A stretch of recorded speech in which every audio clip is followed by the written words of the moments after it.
Amém? Irmãos, vamos abrir comigo a Bíblia em Jó, número 42, capítulo 42, do versículo 1 ao versículo 6, por favor. Então respondeu Jó ao Senhor: Bem sei que tudo podes, e nenhum dos teus planos pode ser frustrado.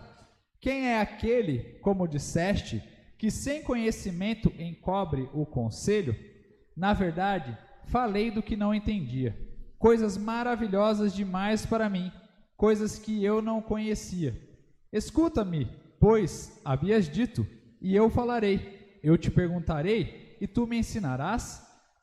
Eu te conhecia, versículo 5, eu te conhecia só de ouvir, mas agora os meus olhos te veem. Por isso me abomino e me arrependo no pó e na cinza. Amém? Irmãos, nós sabemos que Jó é um dos personagens mais conhecidos da Bíblia. Muitos conhecem a respeito da história de Jó, de todo o sofrimento que ele passou. O sofrimento primeiro inicial e um sofrimento que depois se prolongou pela sua vida, né? Durante muitos dias, muitos meses, muitos anos. Nós não sabemos qual foi o período desse sofrimento que se prolongou na vida de Jó. Mas o que nós sabemos? Nós sabemos primeiramente que o livro nos mostra que Jó era um servo fiel do Senhor, era um servo fiel de Deus. Depois que Satanás, ao ver isso de Jó, ao ver essa postura de Jó, desafiou Deus lá nos céus, foi ter um papo direto com Deus, foi conversar diretamente com o Senhor, passou no meio dos anjos e falou exatamente para Deus isso. Falou: o seu servo Jó, ele só te adora porque o Senhor dá tudo para ele. A vida dele é uma maravilha. A vida dele é fácil. Ele só te adora porque ele tem todas as coisas. Mas agora começa a tocar na vida do teu servo Jó, que ele vai te amaldiçoar e vai te negar. E aí o Senhor aceitou esse desafio, o Senhor aceitou essa proposta, porque Deus já sabia dos planos que ele tinha para a vida de Jó. O Senhor aceitou, permitiu que Satanás tocasse em todas as coisas de Jó, e depois permitiu, numa segunda vez, que Deus tocasse na própria saúde de Jó. A única coisa que Deus não permitiu é que tocasse na vida de Jó. Então Jó não podia morrer, Satanás não poderia tentar contra a vida de Jó, né? Ele não poderia sofrer um acidente e falecer, não poderia acontecer nada com ele, mas doença ele teve. Inclusive muitos dizem que a doença que Jó sofria na pele, ele tinha que tirar com caco de telha, né? Todas aquelas impurezas, tudo que ele estava sofrendo com relação a essa doença que ele estava passando, porque Satanás tocou na vida de Jó com a permissão de Deus, debaixo da permissão do Senhor. Mas o que acontece? Ao se prolongar o sofrimento de Jó, ele começou a se questionar.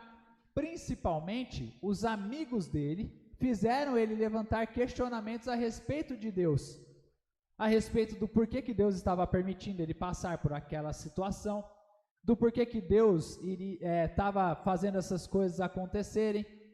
E ele chega até mesmo, nos capítulos anteriores, a falar com os seus amigos que se ele pudesse ver Deus, se ele pudesse estar em contato direto com Deus, ele iria fazer questionamentos para esse Deus do porquê que ele permitia essas coisas acontecerem na vida dele. Tudo bem, Deus ouviu essa oração de Jó, Deus ouviu esse questionamento de Jó entre os seus amigos, e foi que através de um rodamuinho, que vem falando aqui no versículo 38, no capítulo 38, vejam comigo, capítulo 38, versículo 1. Depois disso, o Senhor, do meio de um redemoinho, respondeu a Jó. Capítulo 38, versículo 1. Né? Conseguiram ver aí? E aí o que acontece? Jó achava que ele poderia fazer questionamentos a Deus. Jó achava que se Deus viesse até ele, ele perguntaria sobre todas as coisas e Deus teria a resposta de tudo para ele. Só que os planos de Deus não são os mesmos planos que nós temos. E Jó, ao invés de perguntar, ele foi perguntado, ele foi questionado por Deus. Deus começou a perguntar inúmeras coisas para Jó, das quais Jó não tinha resposta para nenhuma delas. O Senhor perguntou para Jó: por acaso foi você que fisgou o Leviatã, que era um monstro que eles tinham naquela época, né?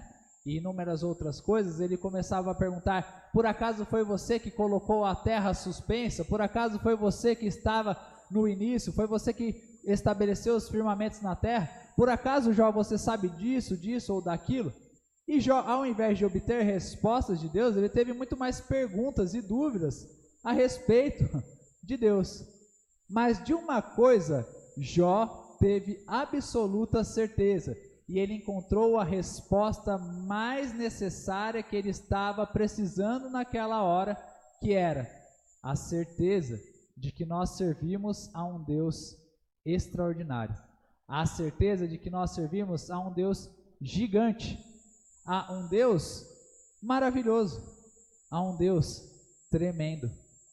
Porque Jó, em toda a sua pequenez, em toda a sua ineficiência, ele começou a ver o tamanho de Deus, e que o orgulho que ele teve em um certo momento por questionar a Deus, ou pensar que ele poderia questionar a Deus, se evaporaram, se foram destruídas, viraram pó. Toda aquela construção que ele tinha das perguntas que ele poderia fazer a Deus a respeito do sofrimento que ele estava passando, diante da presença de Deus, elas sumiram. Porque nosso Deus é tremendo. Esses dias, eu estava vendo uma pregação, ou na verdade um rapaz falando, um pastor falando na internet, né? E aí ele falava assim, perguntaram para ele: qual vai ser a sua primeira pergunta que você vai fazer diante de Deus, quando você estiver lá face a face com o Senhor? Qual vai ser a sua primeira pergunta? Ele falou: olha, eu tenho muitas perguntas aqui nessa terra, mas quando eu me encontrar verdadeiramente com Deus, eu não sei nem se eu vou fazer essas perguntas, ou se eu vou simplesmente contemplar a beleza dele por toda a eternidade, a glória dele, todos os atributos de Deus por toda a eternidade. Porque todas as minhas dúvidas, elas vão ser destruídas de uma hora para outra, porque eu estarei na presença do Santo dos Santos, do Senhor dos Senhores, aquele que criou os céus e a terra. E todas as minhas dúvidas serão pequenas demais diante desse enorme Deus. Por isso que Jó vem falando aqui, ó: então respondeu Jó ao Senhor. E vejam, irmãos, aqui ele está numa conversa, num debate, numa discussão com o Senhor do lado bom. Não é uma briga, não é nada generalizado, mas é simplesmente uma conversa que ele está podendo ter com Deus. Ele fala assim: bem sei, Senhor. Ele entende. Depois de passar por todos esses questionamentos, depois de ver todo esse sofrimento, Deus falou com ele, respondeu tudo o que ele tinha. Na verdade, fez perguntas para ele, ele viu que ele era tão pequeno diante do Senhor, e ele fala: bem sei que tudo podes, e nenhum dos teus planos pode ser frustrado. Ou seja, o nosso Deus não se atrasa, o nosso Deus não se adianta, o nosso Deus não volta atrás nos seus planos, o nosso Deus está no controle de todas as coisas.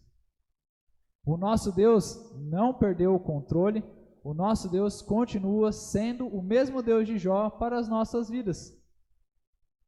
Israel foi destruída pela vontade de Deus, Israel foi restaurada pela vontade de Deus. É impressionante quando nós lemos a Bíblia e vemos que às vezes 700 anos antes, 1500 anos antes, Deus profetizava algo e depois algo acontecia.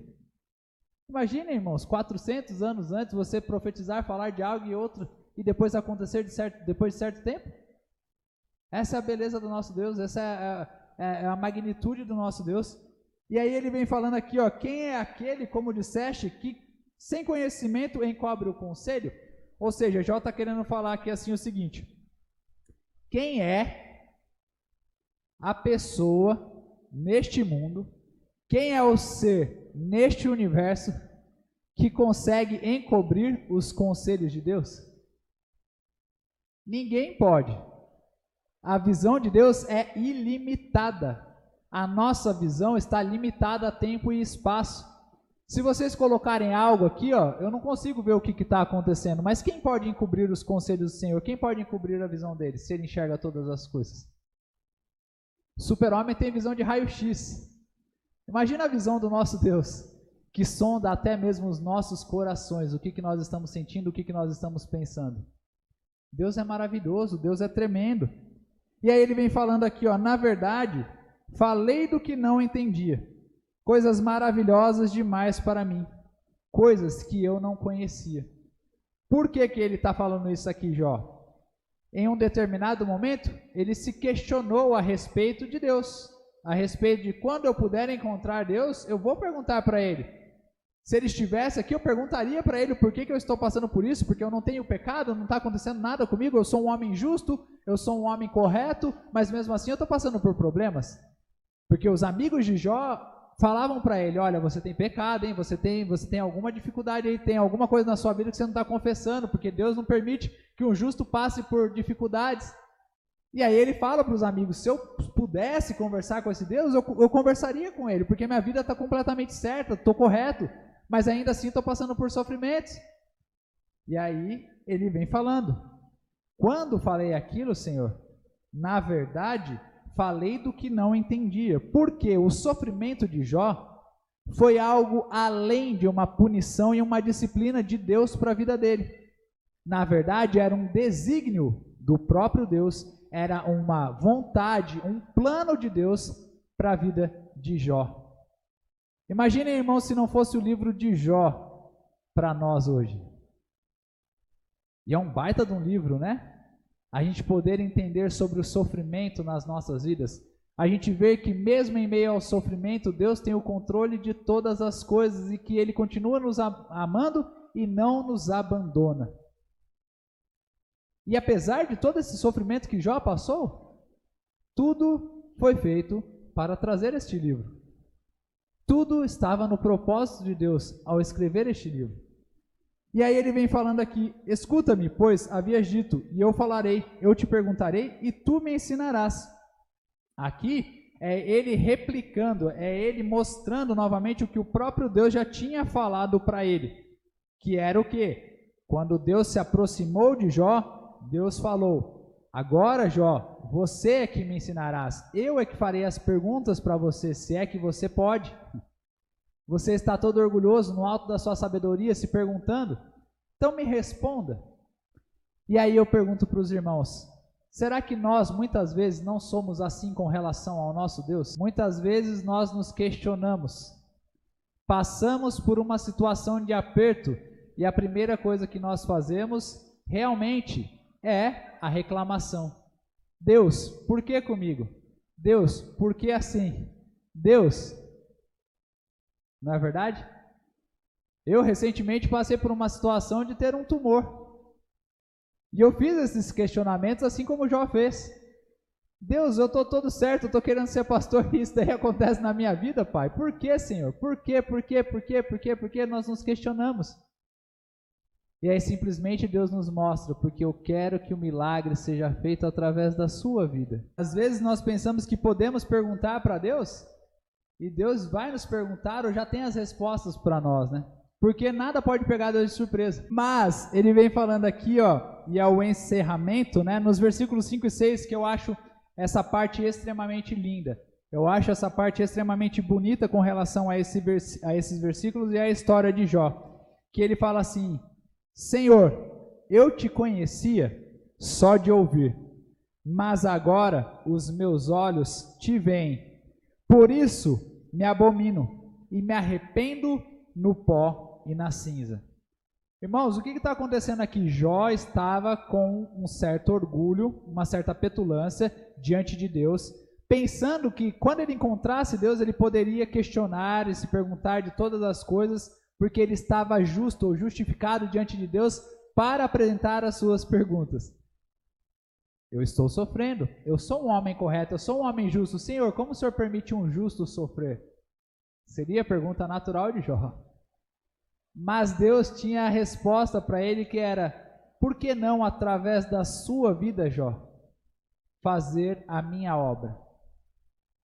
E aí foi nisso que Jó compreendeu tudo o que ele estava passando. E aí, vejam bem, ele conhecia a Deus somente de ouvir falar. O que isso significa? Ele até conhecia Deus de ouvir falar. Talvez ele tinha uma certa religiosidade, não sabemos. Talvez Jó, ele entendia que o relacionamento com Deus era um relacionamento de Deus distante. Mas aqui ele conseguiu ver a Deus. E aqui não que ele viu Deus na sua glória total, ou não que ele viu Deus na sua forma, na sua essência, mas basicamente ele viu Deus no rodamuinho, né, no redemoinho. Então ele viu Deus dessa maneira, e principalmente porque ele começou a ter um relacionamento de proximidade, de intimidade com Deus. Ele vem aqui, mostrando, mas agora os meus olhos te veem. E a partir do momento que ele tem essa intimidade com Deus, ele abomina o seu próprio ser. Ele fala: Senhor, eu me arrependo de tudo, Pai. Porque eu achava que eu era justo, mas diante da sua justiça, eu não sou nada e nem ninguém.